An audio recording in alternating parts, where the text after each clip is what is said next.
আসসালামু আলাইকুম। এআর টিভিতে স্বাগতম। সময়ের সাথে পাল্লা দিয়ে বাড়ছে করোনার বিভিন্ন ফাঁদ, কে আমাকে ফাঁসিয়ে দেওয়ার জন্য বিভিন্ন পন্থা।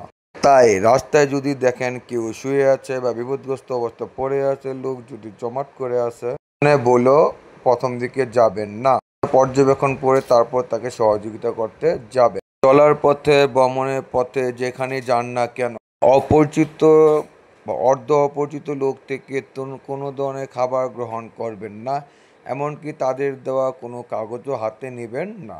বা বিভিন্ন সহযোগিতা করতে যান তাহলে আপনি বিপদগ্রস্ত হতে পারেন।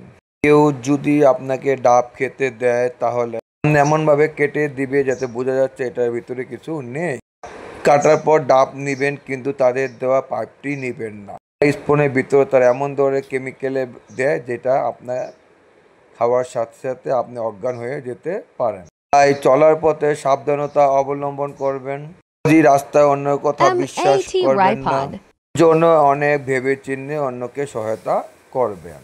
এআর টিভি পাশেই থাকুন অন্যকে দেখার সুবিধার্থে। আমার ভিডিওটি শেয়ার করুন, সাবস্ক্রাইব করুন, ফলো বাটন ক্লিক করুন।